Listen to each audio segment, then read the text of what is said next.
கேரளாக்காரன் இன்னைக்கு இங்க படிச்சுட்டு இருக்கிறான், ஏதோ இல்லீகல் ஆக்டிவேட் பண்ணிட்டு அவன் ஸ்டேட்டுக்கு போயிடுவான்.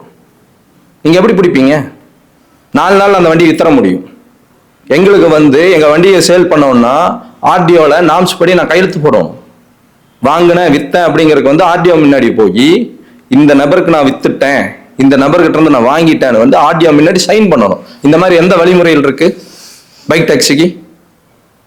இதெல்லாம் எதுவுமே கிடையாது. கட்ட உத்த காளைகள் போல வண்டி ஓட்டுறாங்க.